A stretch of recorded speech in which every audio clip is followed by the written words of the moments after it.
what Kero does is we are a micro betting provider to the sports and sports betting industry. To unpack that, what we do is we build two sets of algorithms. The first set of algorithms extrapolates what's actually exciting and engaging from a predictive standpoint within a particular game at this moment in time that will happen quite quickly. And the second set figures out what is the probability of that thing happening. And how we sell this technology is in two ways. One is to sportsbook operators who then offer it as a real money betting product. And two, to the world of pro sports. So we work with probably 20 plus major league teams across the NFL, NBA, NHL, MLB, and some of the top brands like champions within those leagues, et cetera, as well as regional and international sports broadcasters. And they use it from a fan engagement standpoint. So they use it as a free-to-play technology. Fans can come in. So I'll give an example. The Chicago Bulls are a client. They have a version of our technology in their app. During the Bulls games, thousands of their fans participate, predict what happens next, and win jerseys, tickets, and all that stuff. So we have two channels of distribution. As you've been doing this, was like starting a company like an idea that you wanted to do at some point? Was this like, hey, I'm waiting for the good idea, or is this just something that like was not on your mind? Yeah, certainly it was always in the back of my mind that I would love to do something. Yeah. As an immigrant, you don't always have the confidence that you could, depending on your network and experiences and all that stuff. I didn't come from money or any of that stuff. So, it took me a while to get comfortable with the idea. But by the time that I did start Kero, I had the experience, I had the resources, I had the network, I had everything. I had the know-how. And so I knew that all the pieces were in place for me to go and do something. And I did, to answer your question, I did wait for the moment or the right thesis to do something, because I was probably ready for a year or two prior. Yeah. But there was nothing special that I could truly get behind. Yeah. And then at some point, as my wife actually tells the story, I got up in the middle of the night and went to my office, because I had an office in my condo in Toronto, and wrote down a bunch of stuff. And it was the thesis that I'm about to tell you. I see. So you said you were thinking about this kind of thing for a year. Was it like, hey, there's a problem that I'm thinking about and I want to solve it in some way? Or, hey, I want to start something and I'm trying to go through a bunch of different problems? It was a magnetic draw to the industry of sports. I see. And I just didn't have anything that was quite differentiated, right? I couldn't think of anything useful. Were you researching ideas? Like, how is this coming? Or is it like, was stuff in your day-to-day job helping? I mean, like giving you insights or? Some day-to-day, some kind of within my network. I knew some folks that worked in the pro sports world and other things. So I would, kind of ask people questions. This is probably right around the time that PASPA, which was the legislation that allowed sports betting to happen in the US, got repealed. So there's kind of there were some macro wins, neither tailwinds or headwinds, but there were wins. Yeah. So you're sort of poking around and thinking about, okay, what could I do here? Where does my skill set lend itself nicely? Yeah. And so there was a period of kind of thinking, and then at some point there was an aha moment, and it was like, okay, let's go. So talk to me about the aha moment and like the thesis. Like, what was the aha moment? And like, what talk to me a little bit about the thesis. For sure. So the aha moment was, and it came from just the background that I had coming into that moment around consumer entertainment and just digital consumption patterns, let's just say, around this notion of entertainment. So if you take the digital entertainment realm, how do people consume it, or what is it that they consume? Well, first of all, they consume highly repeatable dopamine, or products that generate highly repeatable dopamine, right? Smaller, but repeatable. And secondly, the more you can abstract the effort on the user's part, the wider the adoption is of that product. So what I mean by that is, take TikTok, Instagram, Twitter, whatever. Most of the time, they are consumed mindlessly, i.e. the user is not exercising too much of their cognitive ability to consume that product. So sports betting has sort of 2 or 3 phases. There's a game tomorrow, you might bet on it today. That's called pre-game. And that's not something that we concern ourselves with. Then there's the game is actually live and you're trying to watch it. For the most part, if you're betting on that game, you're doing it through the lens of you want to enhance the entertainment value of that broadcast, or if you're in an arena or whatever. Back then, and even more so today, the product of sports betting is a highly cognitive, it's like a brain drain, right? You've got massive tables of rows of complicated propositions that you have to scroll through, calculate in your head, et cetera, et cetera. So if you are doing that work, you are no longer entertaining yourself, but they're just complete opposites. And that was the thesis. that if you can build something that would abstract all the work needed from the person and shrink the decision-making process to some binary choices like, will LeBron score his next three? Based on probably some intuition that was already built into your head or into your subconscious as you saw him bury his fourth, because there's only two things that you could think. You could be, he's so lucky, for sure he's not scoring next, or he's on the hottest streak of his career, for sure he's scoring next, right? So if you shrink it down and you can repeat that cycle continuously every 15 seconds or so, that is a mass sports betting product, and there's big enough opportunity there that's worth pursuing. Yeah. So that's what I did. So I didn't raise any money. I had some capital. As I said, I had a lot of insights, a lot of network, etc. And I just said, I'm going to pursue this thing. Yeah, talk to me. Like, did you have where was the conviction there? Was like, it's like, hey, I'm going to try. Like, this sounds interesting enough. I'm going to try it. Or was it like, this is going to work and pedal to the metal type of thing? No, it was a slow, gradual buildup of. So you take that thesis. Yeah. Well, okay. So the thesis is deliver contextual, short-term, predictive propositions to people who are watching the game. Right. That's it. Yeah. It's not a product. That's not. There's nothing there. It's just an idea. Okay. So what do you do with that? Let's figure out how that might look, how that might work. And so you're doing some of that work. You know, a little bit of UX, a little bit of coding, etc. Now I start to go out to my network who are in the kind of sports adjacent or directly in the pro sports world, saying, hey, I have this idea that I'm thinking, what do you think? And people, most of the feedback that I was getting was, this is pretty cool. It's complicated to do, but pretty cool if you could do it. The first real kind of test was, we started, this is 3 weeks before the pandemic. We get the New York Islanders, which is an NHL team, to partner with us on a kind of trial basis to put this experience into their app and roll that out to their fans. Well, tell me a little bit about that. Like, that seems like a pretty hefty deal to be done, like with a, big team. Like, what did you guys have at that point to get them to agree? Or is this a lot of hustling from your point of, like, from your side? Like, how'd you make that happen? A ton of hustling, and we had a kind of a prototype, let's just say, right? Spent a lot of time, went to New York a few times, sat down with their marketing and digital teams and whatever, and just said, look, like, we think this would be useful for you from a fan engagement standpoint, from a like sponsorship standpoint, etc. Could we roll it out? They knew we were a tiny company, so they said, let's pilot it first. The pilot strategy was, let's roll it out to the subreddit. We get a couple of, I can't remember what it was, but it was probably like a couple hundred users from it. Yeah. For a few games. And engagement is great, right? Like, all we're doing is we're just tracking engagement. How much are people spending? Like, how much time, how many predictions they're making? There's a chat component so they can kind of discuss things with each other while they're watching the game. They're complaining about players or the ref or whatever. And was this in their app already, or is this like a side app that you guys had built that you could just kind of play with it? Like, this one specifically was a side app because they didn't have an app. They had they were part of the broader NHL app, but this was something that they so they wanted to have their own app, and so this became kind of the first thing, but it only housed our stuff. So I see. Okay. So engagement is great, right? And so we're going through like a few weeks of this pilot, and everything is amazing. I'm again putting more check marks on the confidence board, right? And then comes the proper release date, and I realized, I was like, oh man, we just had the most engaged fan base, set the bar. Right.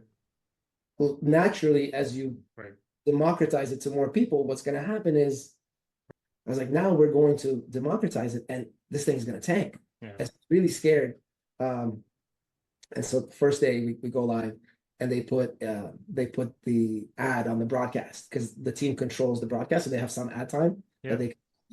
So they put an ad, and we crash. Oh man! So we crashed because again, nobody had thought about what that concurrency would. Because if you think about it, you're putting something out, and you have 5,000 users. They see it. It's like, oh, will the Islanders score 2.5 shots on this power play? And everybody's predicting it in the same time. So you're seeing 0 RPS, and then you spike up to 2,000, and then so we crash, and we spend, I don't know, a week making sure that we can handle the concurrency, come back again. We went from a few hundred users to like thousands of users, but the engagement went up. Oh, that's cool. And part of why it went up, there were sort of two components. One, there was a community like feel to it, right? So suddenly you've got this great, massive community of people. People are debating things. They're sticking around. The more they're sticking around, the more predictions they're making. And then at the same time, what we were doing, because we didn't know what the frequency was. And so back then, by the way, there's no algorithms. It was literally a CMS. We have somebody watching the game, like, manually inputting stuff, right? Because again, we're just proving the concept. So we said, let's shrink the time frame between each prediction from, I think it was like 2 or 3 minutes. Let's go to 1, see what happens. So we go to 1, it goes up. Let's go to 30 seconds, goes up. Let's go to 15 seconds, goes up. The more we were shrinking the time frame, the higher the engagement was. So we have these forces combining that are increasing as our users increase, our engagement is also increasing. Cool. Yeah. And then the pandemic hits. Right. And so it was, I mean, in a lot of ways, it was an existential time for everybody, right? Like, will humanity be there? And so for me, I had this kind of, there was a crossroads. I'm not working anymore. I'm surviving off of my savings, and I'm funding this thing in multiple ways as well. So I'm bleeding cash. I'm not generating any cash. There's this pandemic. I just had a kid, blah, blah, blah. And so lucky for me that all the domino pieces had aligned in the way that they have, because by then I truly knew I had something. Seeing that those metrics go up as we increased, and just the demand and general user feedback. Like, I remember somebody reached out, somebody had found the company that was behind this thing, reached out and said, hey, like, I love this thing. Can I work for you? That's cool. It's the type of stuff that, and then I was at either McKinsey or BCG or something. Like, it wasn't some random kid. It was, he was a junior, but he, like a good candidate. Yeah. So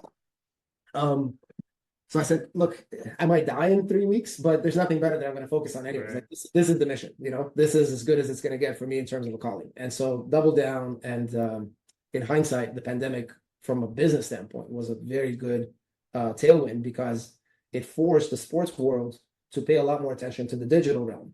Because the pro sports world, and again, back then we were not touching the sports betting side yet.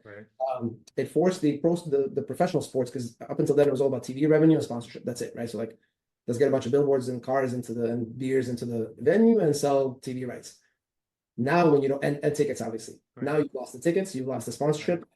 I mean, TV rights are still there. So they started to think about digital. And so on the back of that, we signed the Bulls, the 49ers, and just kind of snowball this pro sports vertical. And so for these pilot, like for these these deals that you were making, you were getting paid for them, right? Like, you weren't just being like, hey, this is a free pilot type of thing. It's like, look, we've proven ourselves with one company, with one team, so now we're gonna get the other ones. And there's also value on the other side. So typically how it works is, and again, you can find us in like 20 plus major league team and broadcaster, et cetera, apps.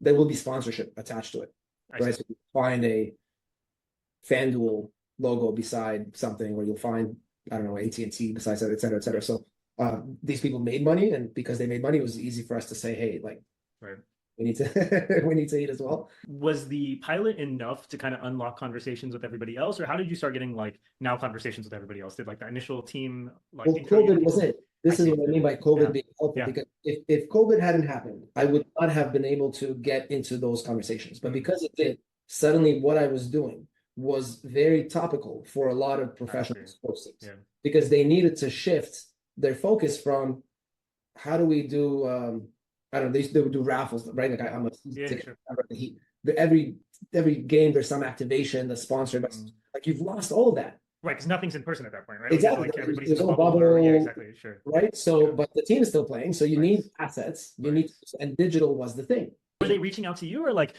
basically? I see. Okay.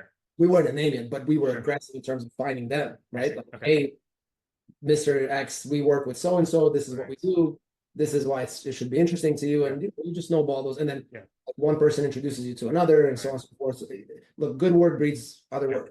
That's typically the case. So we've done right by, like, most of these partners are still partners 3-4 years in. So it seems like the initial days were like validating the market risk, right? Like, do people actually even want this thing? So you guys basically, like, the Wizard of Oz on the other side will set up a CMS. You don't even need tech. Just make it work. And then it seems like there was a really big event with the COVID, basically, which could have been a death knell, or for you guys, luckily, was something that could actually become a tailwind. So was there technology risk after that, like, to actually make these algorithms work and scale up to where you guys are now? Or is this something that you were like, look, the market risk is a bigger problem and technology risk, we'll figure it out? Or is there like specific things on the technology side that you're also like, hey, this might not work or something? No, I don't think the technology risk was there. I don't know if you've ever seen that meme. It's this hilarious meme of a subway booth where you have to put the ticket, and then the ticket comes out the other side and you can walk through. Have you seen that? But inside this little booth, there's a guy that's sitting there just taking tickets. It was kind of like that day one, right? But you knew that if a lot of people went through, that mechanizing it made sense, because mechanizing it was not only efficient for us, it was necessary to scale it. Right. right? Because if you think about how much sports there is a day, right? Like how many games across baseball, football, basketball, soccer, etc. It's hundreds of games. Yeah. You will never A, be able to sustain all that manually, and B, it was very, very clear from pretty much day one that humans are just not fast enough at this stuff, right? Like not fast and not accurate. Yeah. So you could staff 10 people and they could probably replicate what a machine can do. Right. But a machine can read the data faster, react to it, it will not make mistakes, et cetera, et cetera.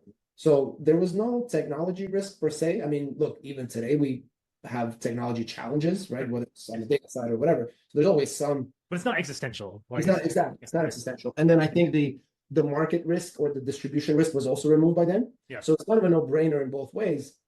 And that's when I went out and I raised our first round of capital because it was a good story by then. Right. And it was a small round. It was $1 million on 8 pre. Did you have team members at that point already, or was it just So how big was the team at the point where you went and raised? Probably 6, and it was more kind of junior. Like I wore all the hats. I was the HR person, the sales guy, the product guy, the CTO, the like everything. How did you choose the first 6 of like the people that you needed to hire? And like just I had a network, and it was all about like, let's backtrack, right? We launched the Islanders. We had a native iOS and a native Android app. And did you build them, or did you have like people on the team? We had like one Objective C guy, one Java guy, one backend guy, and I'm kind of hanging out with all 3. And there were no kind of key hires, and that's what the capital was for. It was to bring in C-suite is the wrong word, but bring in people that can own specific verticals, specific pillars of the company.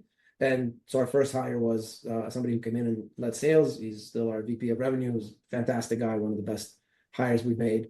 Then we brought in kind of a head of data science because we knew we need to now to start building some algorithms and things like that. Also a fantastic person. And slowly but surely you kind of put in the pieces on the board. And then within 6 months, now we're scaling quite fast on the free-to-play and starting to generate conversations or at least interest from the sports betting realm. The free-to-play realm is a very linear sort of revenue path, right? It's a SaaS-based model. So if the team pays you X, you have 20 teams, you earn 12. The sports betting side is different because the way that the model works there is it's a transactional model. So when people bet, typically on a long enough time horizon, they lose, which means the sportsbook makes money. We make money off of what the sportsbook makes. With a product that's highly desired, like this, right, that highly complements the broadcast, there's a large potential for that transaction volume to blow up, especially globally, because in the US, the industry it's mature enough now, but it's not a mature industry by any means. Globally, it's a 10-to-1, first of all, in size, and very, very mature. So for us, we focused initially from an automation standpoint on the sport of soccer, which luckily was my sport. So it was kind of combining something that I was really passionate about, but also something that strategically was very smart for us to do from a real money standpoint. So we could still service the Chicago Bulls manually, but working on building a bunch of technology to support soccer from a like real money standpoint. So then we raised another round. It was 2 on 14 pre, I believe. And then 6 months later, another round, 3.5 on 25 pre. And so it was kind of quick, rapid successions of funding and then growth, both in terms of team composition, deal flow, et cetera, et cetera. And so now we're at about 50 people, I would say. Lots and lots of customers on both ends, doing well. Hopefully this year we're breaking even and then, seeing like a really good trajectory upwards. With the first round of funding, like, was there some internal milestone in your head that was like, okay, this is the point where I'm gonna go start raising? Or is it like what triggered that whole process that you felt like you were ready to go do it? Or did you just have enough inbound interest at that point where it was like, okay, yeah, let's get it going? No, it certainly wasn't inbound. It was a combination of feeling like I on my own got it to a point where there was approved, like those risks that you've talked about, they were gone. There were no existential risks, not on the sort of distribution or market demand side, nor on the technology side. Those things were solved, which means that resources could enable that vision to flourish. And again, I just went out to my network. I said, hey, like this is what I've been up to. I have 3 pro sports logos as customers. They don't pay me much, but they pay me less, and this is the vision. The biggest learning for me, because this is my first rodeo, was how important it is to tell the business story and not the technology or the product story. Because as a technical founder, you fall in love with the technology, right? So you always talk about the features and this and that. That's not what investors want to hear. Investors are gamblers to some extent, right? So to use a gambling term, like I love blackjack if I'm ever in Vegas, you want to see an 11 because you think you're going to draw 10 next, right? And so you might double down on that. That's really what the story has to be, is that, hey, there's a really good probability here of an exciting outcome. So you have to tell the business story. That's the only story that convinces somebody of that. It's not the tech story. It's not the people. It's potentially a combination of all those things. But it really has to be a good gamble, because like what you're asking people to do is to bet on you, right? Going to the industry specifically was actually the best way. These people understood it. They could, I mean, not everybody loved it, but some of them kind of saw it and said, you know, I'll bet on this, right? I'll bet on you, I'll bet on whatever. And so once that shift happened, then it became quite easy. The investor thing is actually really interesting, right? Because like, obviously, yeah, if you're doing something that like the investors understand, people are willing to put money behind you. But if you're not, like, you kind of have to do something different. It's cool to see. But one of the best things that I've done was use AngelList, then WellFound, as a hiring platform, because versus like a LinkedIn or whatnot, because I found that a lot of the candidates were already looking for a startup, right? And it was just the best, right? Probably 95% of our hires to 5 were AngelList to like LinkedIn or something else. That's you know?